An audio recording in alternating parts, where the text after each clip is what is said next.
Welcome to Global Investment Voice, where we explore investment migration issues and opportunities from around the world. With a special focus on the U.S. EB-5 Immigrant Investor Program, we'll also cover citizenship and residency by investment programs from around the globe. If you're an investor, fund manager, developer, or enterprising entrepreneur and want to get the most out of these global investment migration programs, you have come to the right place. I'm Mark Deal, and I'll be your co-host on this journey. I'm joined by your host attorneys Mona Shaw and Rebecca Singh, as well as other investment migration leaders from around the world. So let's get into Global Investment Voice. Hey, Mona, I was pretty excited when I saw the title of this episode, The Real Scoop and Controversies. What's happening here with the Caribbean CBI programs? Hi, Mark. Yes, on our podcast over the years, we've really covered so many topics which have included speculations, rumors, litigation, legislation, and I can say the humble opinions of both Rebecca and myself. And I have to add here that on many occasions, we haven't been wrong. But there aren't many places right now that you are able to get an inside story on some of the real gossip and dirt which is going on in the program, not just EB-5, but CBI. Yeah, right, Mona. And by CBI, we've talked about it before, but that's Citizenship by Investment programs, which are featured all around the world, right? Well, no, there are only some countries in the world which do citizenship by investment. A lot of the countries, and again, yes, you're right, we've discussed this, but a lot of the countries are RBIs, which is residency by investment. And EB-5, the US program, is a residency by investment, also known as these golden visa programs. Important distinction there. It is. Well, we could have had a lot of guests on this show.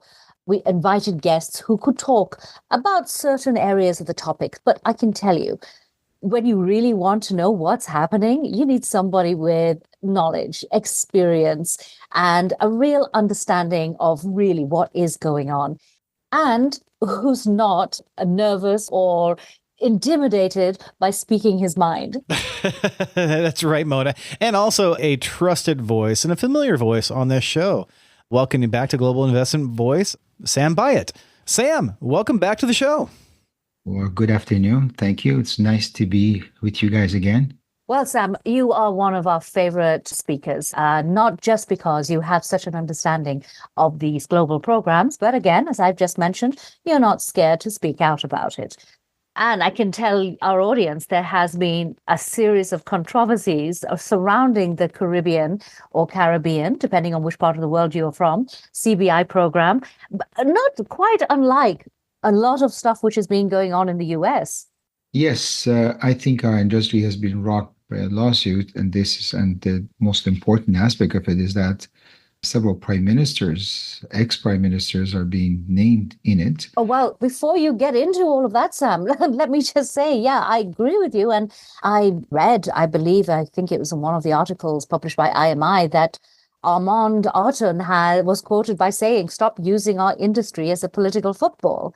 And I would state that one of the most controversies which is out there right now is that RICO lawsuit, which was filed by MSR Media, by the movie producer Philippe Martinez against a whole bunch of influential people.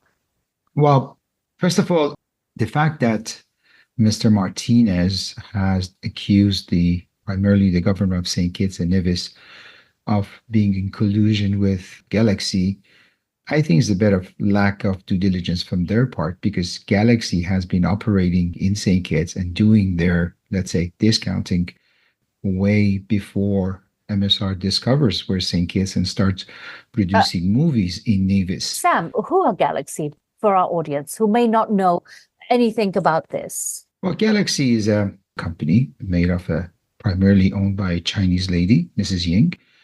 She started working in our industry primarily with St. Kitts when about 2015, 2016, their idea was to build a Ramada hotel. Oh, so they're a developer. They're a CBI developer. Yes, they're a developer. Yeah.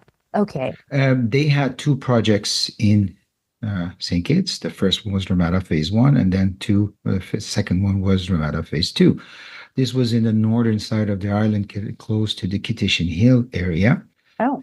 There was actually controversy in 2018 at a conference where the CEO was confronted by saying that the work was not progressing fast enough. And it took, of course, a couple of years after 2018 for the first phase to be finished. And so when I say MSR should have known about Galaxy's practices, they could have easily known that by simply asking people what's happening or actually going and visiting their site, which has always been filled with the Chinese laborers primarily. Well, just to ask you though, Sam, I mean, this is a RICO style lawsuit, and normally, and it's been filed in the United States.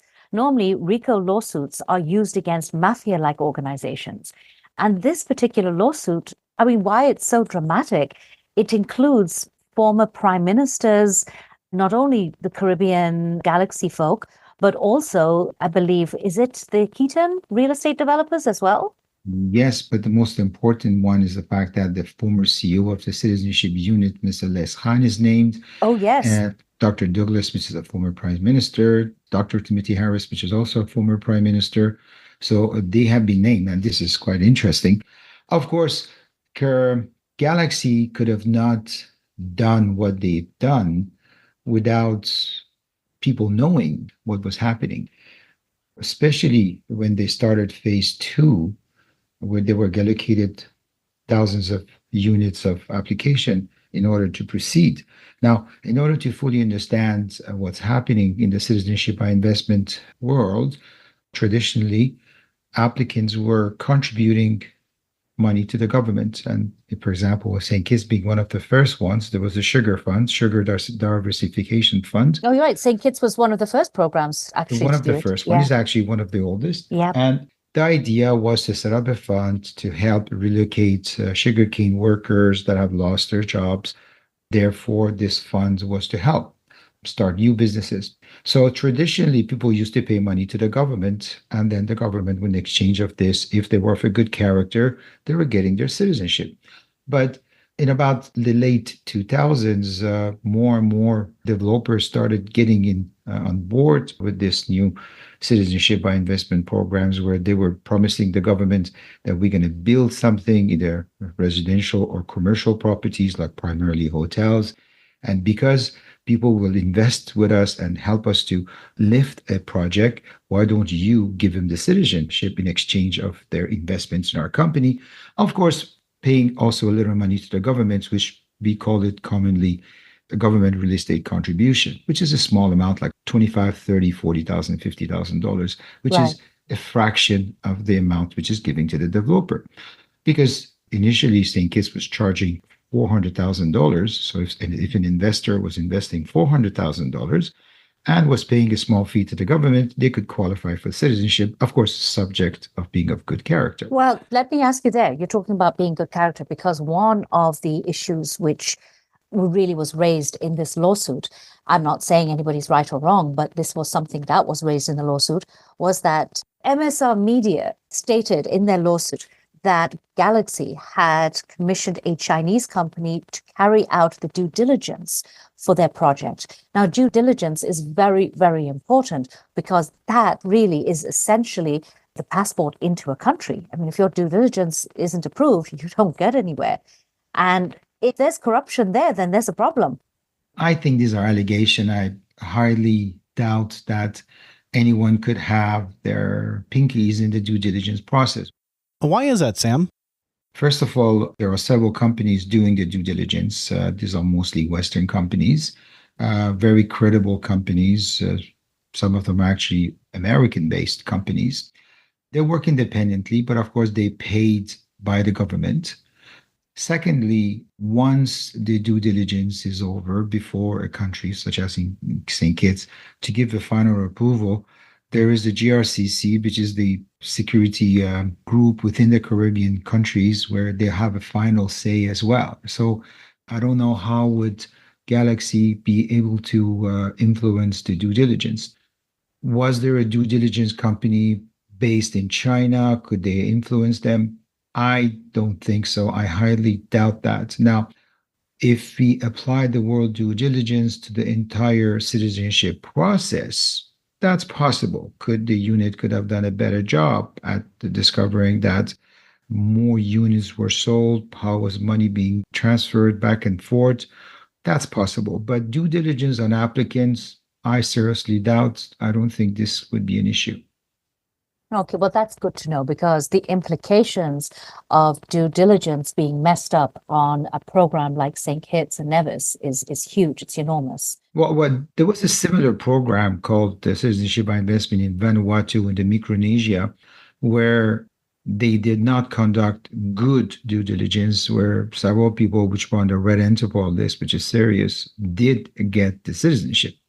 Oh. That could have been an issue there. But well, Vanuatu has become an adjective in itself, a subject yes, for another podcast, perhaps. yes. But in the case of the Caribbean applicants, I don't think due diligence on applicants has ever been a major issue. I mean, there's always people that will slip. We've had that in Canada, for example. We've had several high-profile people that were able to get the permanent residency and they were able to come in. Probably people did get through the Caribbean CBIs. But to say that there was undue influence, these things by Galaxy with the St. Kitts program, I would say that's highly unlikely.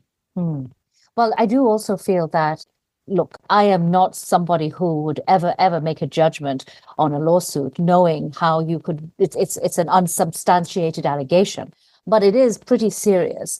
Or it could be considered pretty serious if you could drag former prime ministers and the head of the CIU into a lawsuit and in a jurisdiction like the United States. Well, first of all, the best place to have a case against someone is the US. So this is a right place. The legal costs are high, but definitely you can get great damages. But this is an ongoing case. The defendants haven't properly defended themselves. There has been some public discussion. For example, one of the people that was named is the CEO of St. Lucia program, Claude Emmanuel. And he's come out with some statements in the last days where he's mentioned that he was not aware of any wrongdoing in St. Lucia. Of course, some other people in St. Lucia, they were named, but I don't think this thing is going to go beyond St. Kitts because it appears that MSR, Mr. Martinez, could show that he has maybe faced some prejudice in St. Kitts because he was primarily and only working in St. Kitts, and he was given citizenship by investment facilities in terms of application he could go resell. That, yes. So therefore, someone who was competing with him unduly, he could see some relief on that. But St. Lucie, another Caribbean country, I doubt that.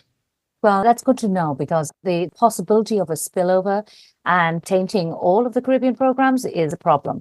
But saying that, some of the material that has come out, and there were a number of WhatsApp messages which were published in the media, do show that apparently developers were underselling. This was actually stated by the Attorney General, who stated that, I think, that a person, one of the agents, admitted that they received 50,000 on 200,000 worth of shares and all of this discounting stuff. Now, our listeners in the US don't understand discounting, Sam. Okay. Or the allegation of discounting. So before we go any further, if you can explain. Okay, well, there's basically two practices. One of them is financing, and the second one would be discounting. Like in Canada, for example, we have an immigrant investor program. It's in the province of Quebec. Technically, once an applicant is qualified, they are supposed to invest 1.2 million with the government of Quebec for 5 years at 0% interest or return. Of course, the money is guaranteed by the government of Quebec, which is AAA. So there's no questions about the return of the capital and there's no interest. Because the money is secure, Canadian banks, there's a few of them, about 10, they can lend this money to the investor and they charged all the interest for the money they're lending on day one. So this would be some kind of a financing where the government, their main objective is to collect 1.2 million for 5 years at 0%. In the Caribbean, similar things started under Dr. Douglas's government about 15 years ago, where people were doing the financing. But later, I would say in the late 2016, 17, another practice came out, and that was discounting. That was just making sure the client just walks away and the price would reduce. Now, I did mention this several times to the government of Dr. Douglas and Dr. Harris after that the practice is not correct because what the applicant should pay should be the required amount. Like initially, St. Kitts was 400, later it was reduced to 200,000, buying shares in a qualified company for 200,000. And of course, they should pay government fees for their investment.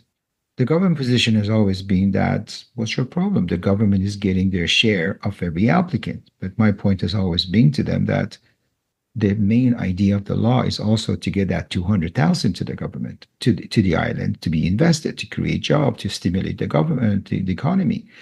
Right. That's where it has been neglected to make sure that the terms of the law are 100% applied. So where an applicant is... Sam, yes? But Sam, let me ask you. So I think I understand what you're trying to say, but I mean, financing is something which happens in the US too. There are developers who help finance, etc. But this discounting, to me, it sounds like you're saying that if a program costs 200 or 220, and if somebody pays, say, 150, and it's on a what's called a discount, as long as the government gets a share, that's okay? That has been the practice, I would say, under Dr. Douglas and Dr. Harris. Oh, wow. They were getting legally what they were supposed to. Now, should they have imposed or be more restrict with people actually paying the shares? Yeah, they were not, I would say. They could have watched that and there would have been more money coming in and it would have cost more to the applicants. But because it was costing less, then there were more applicants.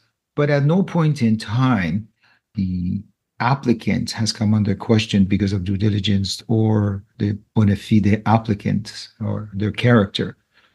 The only thing is that they got less money. So the sad part is that the government, for example, in St. Kitts could have made a lot more money if they were more strict with the rules of making sure people are actually investing the money with the required amount with the real estate developer, and B, of course, they always paid the right fee to the government.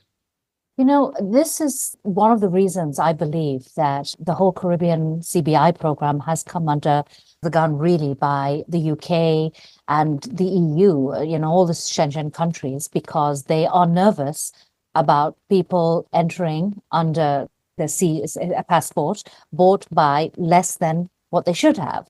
And they're calling it what? Security risks? Well, the UK issue and Schengen issue is legitimate. They want to make sure that people that are coming are not using these programs as a backdoor, because once you acquire a Caribbean citizenship, you can enter the United Kingdom and the Schengen zone without a visa.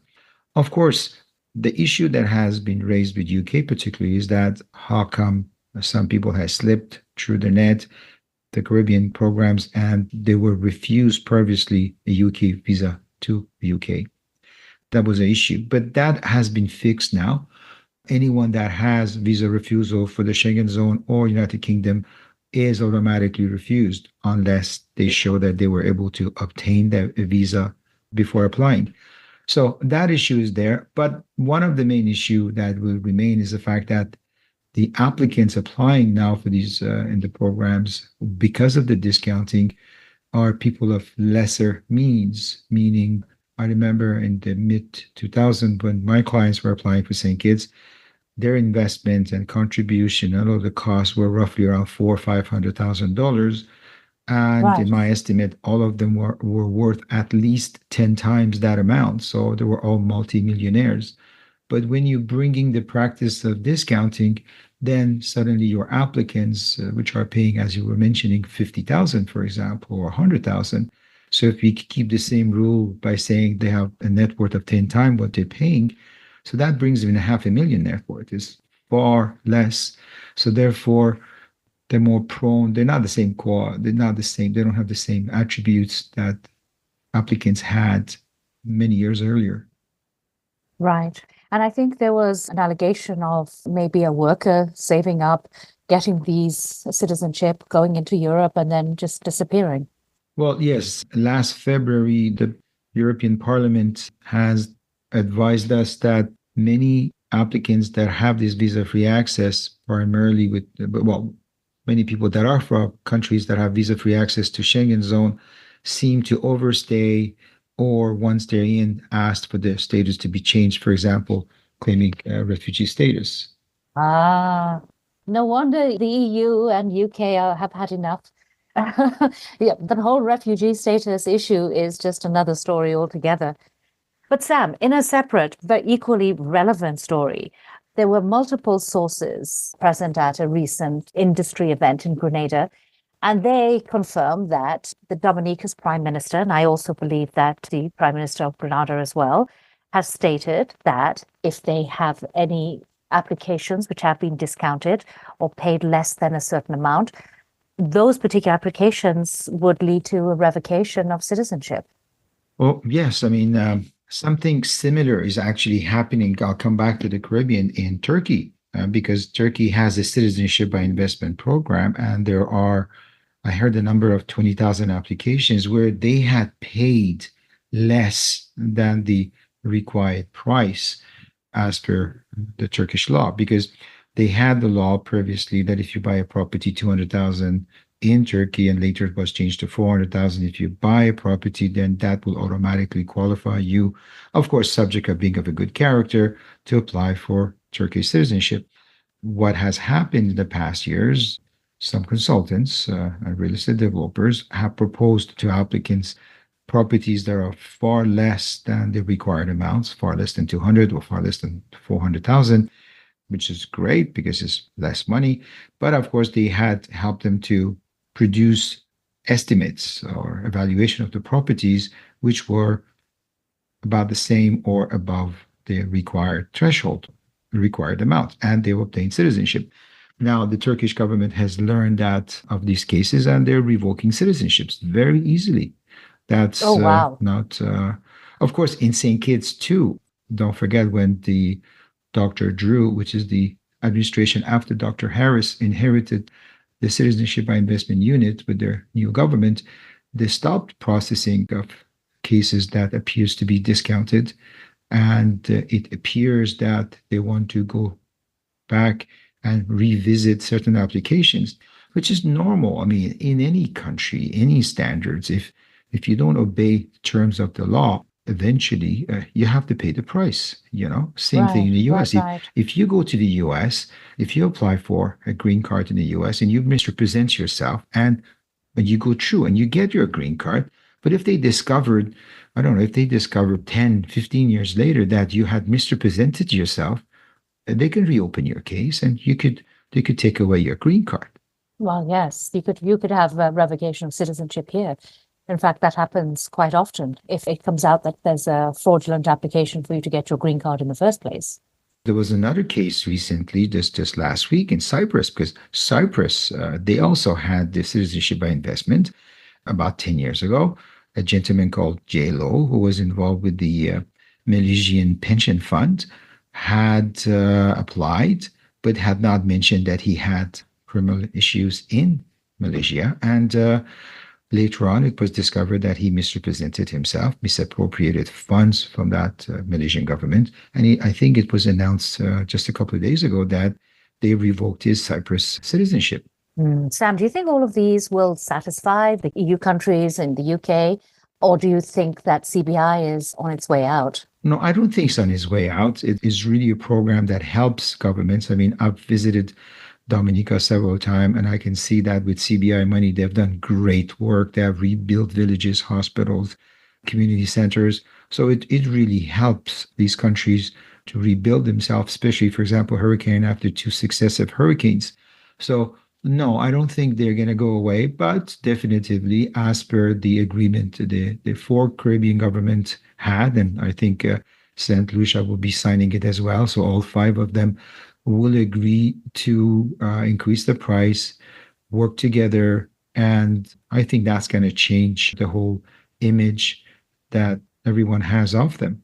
Now, the main question will become, as we say in French, the hot potato would be what to do with all these cases that did not pay the required amounts. That's a big question. I don't think there's any question about bad characters got it. Probably did, but that's like a very minute. And we have far more bad cases that are entering UK, Schengen, Canada, US on a daily basis. So I don't think that's Yeah. a big issue. I think if the Caribbean governments work together, and actually maybe with other CBI programs around the world, to make sure they have a more robust system, particularly in regard to payments, which they could fully reap the benefit of these investments in their country, I think they could survive this storm. Well, they can survive it. I believe they will be able to survive it if they are also a little strict on their quote unquote agents.